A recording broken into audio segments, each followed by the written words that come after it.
Eu olhava para cima do guarda-roupa e eu via um demônio.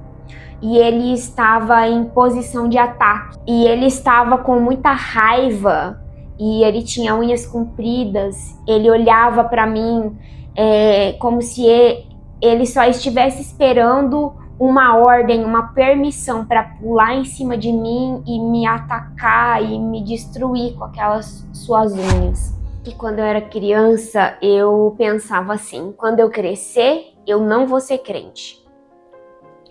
Eu odiava ser crente. Isso porque eu gostava muito de dançar. A minha mãe até me deixava participar de algumas apresentações na escola. Na verdade, eu me lembro que eu participei de várias festas juninas, entre muitas outras apresentações. Mas eu me lembro de uma em específico que ficou marcado assim no meu coração. A minha mãe não me deixou fazer essa apresentação. Fiquei muito brava. Eu acabei participando mesmo assim. Eu desobedeci a minha mãe e dancei meio que escondido. O interessante é que não foi tão escondido assim, porque o que aconteceu? Na minha escola, eles tiraram foto e a loja onde revelavam fotos na cidade revelou uma foto minha vestida com a roupa da apresentação e colocou na vitrine da loja. E sabe como que era essa roupa? Era um biquíni com fitas e um micro shorts com fitas. Porque eu dancei aquela música É o Tchan no Havaí, sabe? Ula, ula de lá, tchan, quebra, quebra daqui, tchan. Não sei o que lá, não sei o que lá, é o Tchan no Havaí. Pois é, exatamente essa música. E em um determinado dia, minha mãe passando de boa lá pelo centro, de repente, ela olha para a vitrine e se depara com aquela foto. E ela olha aquela foto e fala: mas essa é minha filha. E ela chegou em casa e ela me perguntou se eu havia dançado e eu disse que sim. E eu confesso que eu não me lembro de mais nada depois daquilo. Eu não sei o que aconteceu, mãe. Se você lembra, conta aqui depois nos comentários, se você assistir esse vídeo. Eu só sei que foi algo assim que eu me lembro que marcou muito a minha infância. Eu cresci na igreja e eu sempre participava de todas as programações. Eu não faltava em nenhum culto, porque a minha mãe era uma mulher muito cristã e muito assídua, participativa também. E eu gostava de ir à igreja, mas eu me lembro que tinha algo que eu odiava, que era usar saia. Para vocês terem ideia, até hoje eu não uso saia, eu não gosto de usar saia, porque eu acho que eu fiquei meio que traumatizada. Porque nós tínhamos que usar aquelas saias compridas, até o joelho, ou do joelho para baixo. E eu era nova, eu era uma criança e eu me sentia muito velha. Eu me sentia muito feia, muito desconfortável com aquele tipo de roupa, porque eu odiava muito isso. Hoje, madura, já crescida, salva em Cristo Jesus, eu olho para trás e eu percebo que, na verdade, o meu problema mesmo era que eu queria fazer tudo o que eu queria, satisfazer todos os meus desejos, sem ninguém me reprimir, sem nenhuma culpa, sem nenhum impeditivo. Eu queria viver a minha vida sem limites.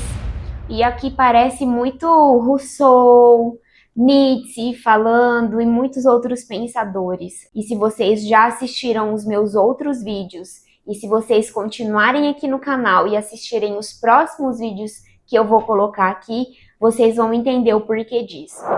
Então eu percebo que, na verdade, eu amava o mundo e eu queria viver aquela vida sem nenhum limite, fazer o que eu queria, ser eu mesma, sem que ninguém me julgasse e me impedisse de fazer aquilo que eu queria. E eu percebia na igreja essa instituição que me impedia de fazer aquilo que eu queria, porque eu precisava obedecer a palavra do Senhor, tinha regras que eu precisava cumprir, e eram regras, algumas delas, que não me agradavam muito. Eu continuei, né, a minha vida participando de tudo que tinha na igreja, fui líder de muitas coisas, líder dos jovens, participava do louvor, do grupo de coreografia, de teatro e assim por diante. E vivia nessa ambiguidade, ia para a igreja, mas apesar de ter muitas características de uma cristã, eu não era uma pessoa maldosa, eu tinha ali muitos pensamentos e atitudes que foram moldados no cristianismo, mas ao mesmo tempo eu tinha também características que as pessoas olhavam e falavam assim, isso aí é crente? Sabe aquela famosa frase, é a crente Raimunda? Um pé na igreja, não, na verdade é crente Raimundo, né? Um pé na igreja, um pé no mundo. Era mais ou menos isso daí. Teve uma época, ali no auge da minha adolescência, na verdade, já ali perto da juventude, o meu pastor, ele resolveu montar uma banda. E ele me convidou para participar dessa banda. Na época, eu pensei assim, bom, eu preciso então me dedicar, mudar de vida, começar a tomar realmente cuidado com aquilo que eu faço. Porque eu achava injusto ver a banda se dedicar nos caminhos do Senhor, enquanto eu vivia deliberadamente uma vida, né, do jeito que eu queria levar, sem me preocupar com nada.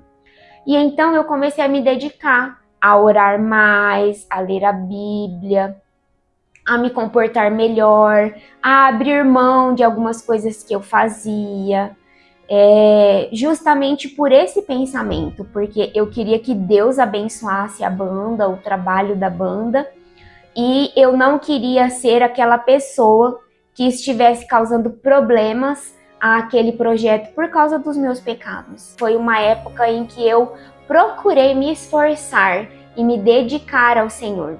Inclusive, eu até escrevi algumas das músicas que nós cantávamos, nós gravamos um CD, e se vocês quiserem ouvir depois, eu vou deixar aqui na descrição algumas músicas que nós gravamos, inclusive algumas delas eu de vez em quando me lembro e canto até hoje porque me abençoaram muito. Teve um culto onde nós tocamos, cantamos, e depois desse culto eu tinha um aniversário para ir, de algumas amigas que faziam aniversário em setembro. E eu lembro que eu tinha 18 anos. Então, eu fui nessa festa e bem naquela época que eu estava de boa, me dedicando ao Senhor.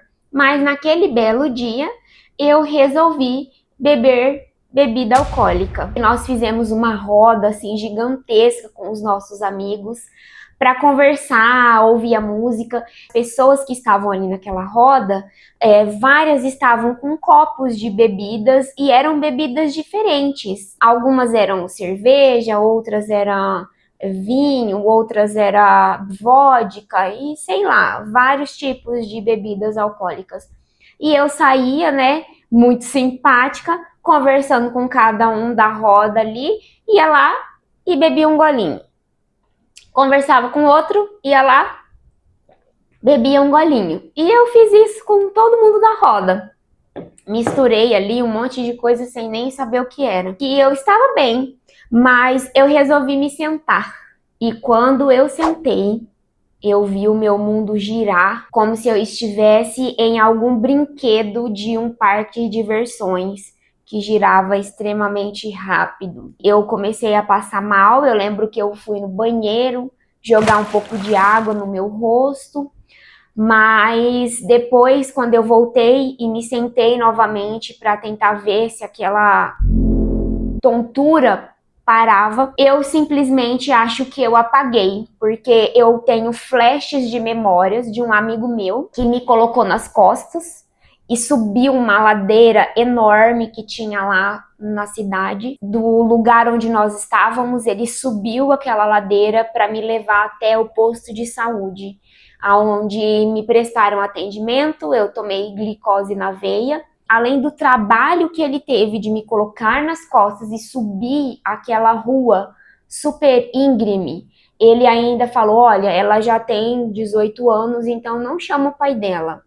Tá tudo bem, ela só precisa aqui de alguns cuidados, mas ela está bem. E depois disso, não me lembro mais o que aconteceu, apareci na casa da minha melhor amiga na época. Ela fez um café bem amargo para eu tomar e me sentir melhor. Naquela noite foi a primeira noite que eu dormi fora de casa, já com 18 anos.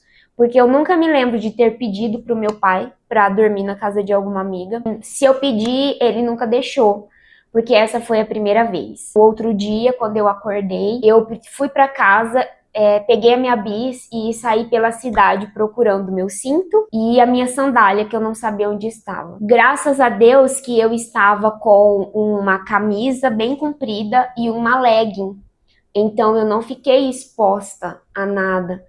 E graças a Deus que eu tive amigos de verdade que cuidaram de mim naquele momento de vulnerabilidade. Deus cuidou de mim, mesmo em meio a essa situação tão triste, né? Que eu me pus nessa situação tão perigosa que eu me coloquei. Me arrependi daquele episódio, mas não demorou muito. Na minha cidade, todo ano tinha uma festa para comemorar o aniversário da cidade. E o prefeito, ele fazia um rodeio e tinha um show depois. Era uma festa muito bonita, muito conhecida na região e fazia realmente muito sucesso, vinha muitas pessoas. E eu gostava muito de participar. E como em todas essas festas, assim como nas exposições que tem nas cidades ao redor, nós vemos que há muitas barracas, né, de comidas, de alimentos e também de drinks, de bebidas alcoólicas. Em um desses rodeios ali perto, né, dessa época, eu bebi um drink. Eu estava fazendo discipulado com o meu pastor e eu contei para ele. E ele me colocou de disciplina, justo, não reclamei, sabia que eu estava errada. Que a nossa banda foi convidada para tocar numa cidade do interior de São Paulo. O meu pastor me liberou para ir, mas não permitiu que eu cantasse. Foi uma experiência, assim, um pouco constrangedora, mas ao mesmo tempo eu percebi também o cuidado, né, do pastor com a minha vida, aonde eu tinha que perceber que as minhas atitudes tinham consequências e eu precisava realmente parar de viver daquele jeito. Nesse processo todo de procurar viver segundo a palavra de Deus, embora vocês já perceberam que eu falhei miseravelmente, eu não estava namorando com ninguém, não estava me relacionando com ninguém. Mas, de repente, em determinado momento, apareceu um rapaz, começou a conversar comigo e depois de algum tempo, nós começamos a namorar. Eu estava, né, com essa sensação de que não deveria fazer isso. E então nós acabamos terminando e voltando algumas vezes. E na última vez que nós terminamos, eu já estava, assim, totalmente convencida de tomar uma atitude. Uma noite, eu falei para o Senhor exatamente assim: Senhor, eu sei que eu vou me arrepender, mas eu preciso ir atrás dele. E eu estava dizendo para Deus que eu iria deixar Deus de lado um pouquinho para ir atrás desse menino. E eu falei para Deus: Deus, eu sei que eu vou me arrepender, eu vou voltar e eu sei que o Senhor vai me perdoar. Eu falei desse jeito para Deus. E a partir daquele dia, eu comecei a ir em várias festas que tinham ali na região da cidade onde eu morava, justamente com o objetivo do menino me ver ali e vir falar comigo, né? Eu ia realmente com esse objetivo. E nesse meio eu acabei conhecendo muitas pessoas, fazendo muitos amigos, bebi também, né? Acabava bebendo muito nessas festas, nesses shows. E foi uma época muito triste, porque eu fui traída inúmeras vezes, não só por esse menino, mas também por pessoas que eu considerava minhas amigas. Foi uma época de muita tristeza. E eu me lembro que eu falava com Deus: Senhor, eu sei que eu preciso me arrepender. Eu falava para Deus assim: Deus, eu sei que eu preciso da sua ajuda, mas para o Senhor me ajudar, eu vou ter que me arrepender. Eu vou ter que abandonar a vida que eu estou vivendo. E eu não quero abandonar essa vida. Então, eu não vou pedir sua ajuda, eu vou continuar da forma que eu estava. Eu ia trabalhar e voltava para casa e eu me trancava no meu quarto e era uma escuridão total, assim. Eu estava entrando num processo de profunda tristeza mesmo, assim, de desprezo pela minha vida. Eu me lembro de 3 situações em que eu sentia vir um arrependimento, assim, no meu coração, sabe? Um desejo, um sentimento, assim, para de fazer isso, se arrepende disso e para de fazer isso. Quando eu percebi que esse sentimento era o Espírito Santo tocando no meu coração, eu simplesmente disse, sai, eu não quero. E eu me lembro de sentir realmente aquele desejo de arrependimento, sair e ir embora e não voltar mais. Ali eu me afundei mesmo nos meus pecados, porque eu queria viver a minha vida do meu jeito, sem que ninguém interferisse. Depois de alguns meses de sofrimento, e eu agradeço a Deus por ter sido apenas meses, foi o suficiente para Ele me mostrar até onde eu seria capaz de ir para satisfazer os desejos do meu coração e o tamanho do buraco em que eu estava me enfiando, foi que Ele falou, agora eu vou trazer ela de volta para mim. E eu me lembro que foi numa quinta-feira à noite. Se eu não me engano, foi no ano de 2011, por aí. Numa quinta-feira à noite, eu estava em casa sozinha, mexendo no computador. A minha mãe e a minha irmã estavam numa reunião de oração na igreja e o meu pai também não estava em casa. E de repente me veio um pensamento assim na cabeça: o que eu faço para voltar? Ali mexendo no computador, eu abri os olhos espantada porque aquele pensamento não tinha sido meu. Eu tinha certeza que eu não pensaria aquilo. E eu fui para a cozinha chorando e na hora me veio assim na cabeça a resposta: abandona tudo e volta. E ali, naquela quinta-feira à noite, que começou realmente um processo de santificação. Deus ali estava me chamando de volta para Ele. Deus estava concretizando o seu plano de salvação na minha vida. E foi um processo muito dolorido, mas ao mesmo tempo um processo maravilhoso, em que Deus foi me limpando e me libertando de todos os meus pecados mais visíveis e mais urgentes. E eu me lembro que eu passei 6 meses em um processo realmente de reclusão ali, eu e Deus. Então eu ia do trabalho para casa, da casa para a igreja, e quando a galera da igreja me chamava para sair, para ir na sorveteria, na pizzaria ou em qualquer outro lugar, eu falava assim, gente, eu não vou. Por quê? Porque eu sabia que só de estar ali numa sorveteria, mesmo com os meus amigos cristãos, passar um carro tocando um sertanejo universitário, aquilo ia mexer comigo. Eu me sentia muito fraca ainda para conseguir vencer determinados pecados. Então eu preferia chamar a galera para ir todo mundo lá para casa. A gente fazia assim, terminava o culto, a gente ia lá para casa, ou às vezes ia na casa de outra pessoa. Eu fiquei 6 meses meio que nessa reclusão, né, ali sendo tratada e sendo limpa por Deus. Mas foi em fevereiro, eu acho que de 2011, que foi assim uma experiência muito impactante que eu tive realmente. Quando Deus me chamou de volta, então eu comecei a orar e ler a Bíblia. E eu me lembro que num determinado dia eu me sentei na minha cama, eu peguei a Bíblia e eu abri a Bíblia em um texto aleatório e caiu em Ezequiel 16. E como aquele texto falou comigo, parecia que era Deus falando exatamente aquilo para mim, assim, que era a minha história, sabe? E aquilo mexeu profundamente comigo, que eu chorava e eu pedia perdão a Deus.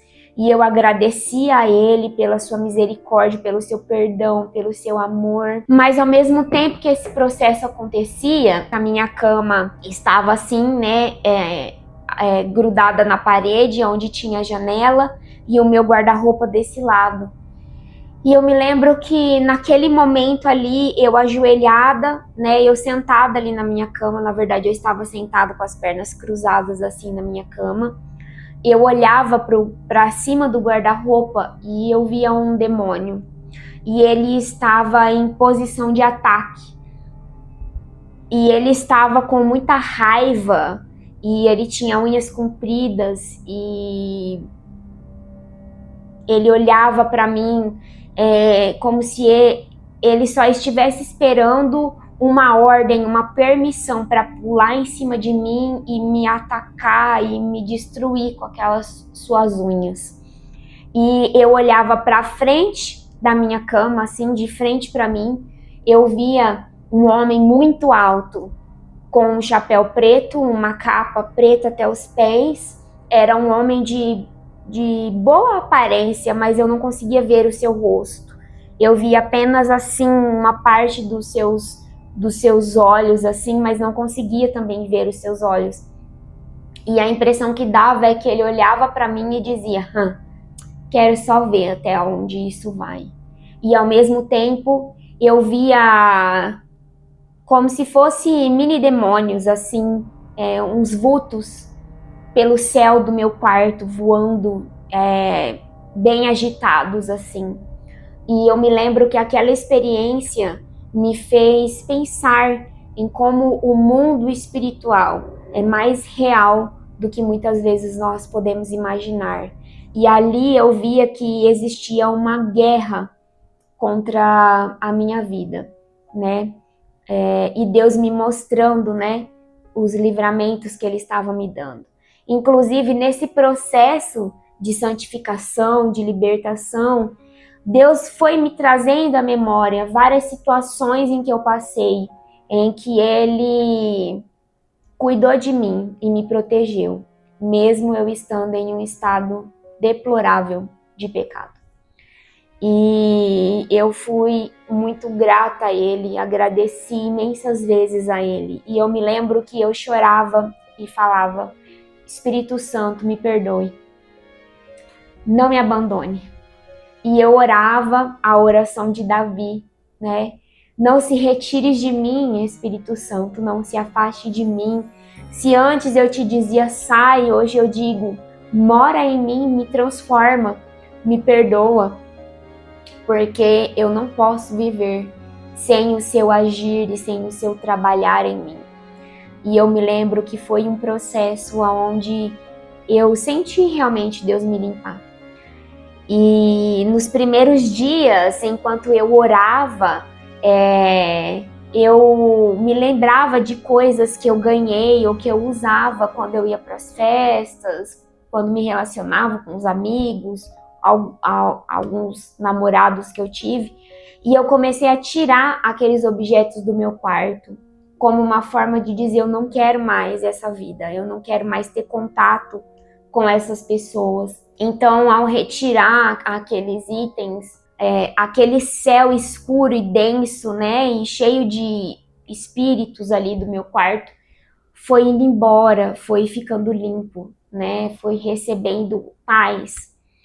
Mas mesmo eu tendo parado de enxergar aqueles demônios, foi uma guerra muito grande de alguns meses, onde eu ia dormir e ouvia barulhos de unhas debaixo da minha cama.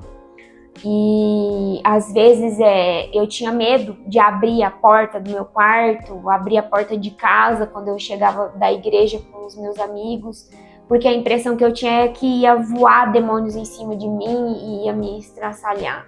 Então foi uma guerra, assim, onde eu fiquei com a minha imaginação bem carregada dessas coisas. E eu sentia realmente muito medo, e foram meses de jejum, oração, leitura da palavra, mas foi uma época de muita intimidade com Deus. Eu chegava em casa e eu ficava horas no meu quarto, lendo a Bíblia e orando, E aquilo era maravilhoso. Se eu chegasse, fechasse a porta do meu quarto, se eu estivesse angustiada, às vezes só deitar na minha cama e falar assim, Senhor, me ajuda.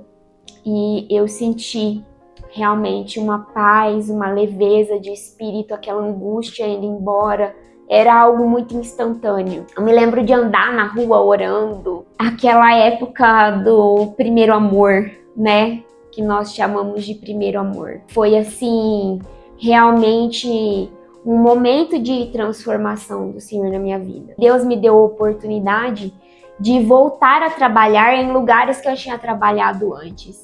E de ouvir colegas de trabalho, ou até mesmo meus patrões falarem, nossa, Kézia, como você está diferente. E eu poder contar o meu testemunho. E poder ouvir de outras pessoas realmente falar que via, né, que tinha algo diferente em mim. E isso é graça, é misericórdia e merecida de Deus. Deus é bom. E a sua misericórdia dura para sempre. Esse amor e essa misericórdia me alcançaram. E é por isso que eu decidi começar a gravar esses vídeos, para que essa graça, esse amor e essa misericórdia alcancem a sua vida também. Que Deus te abençoe. E se inscreva no canal para você não perder os próximos vídeos. Até já!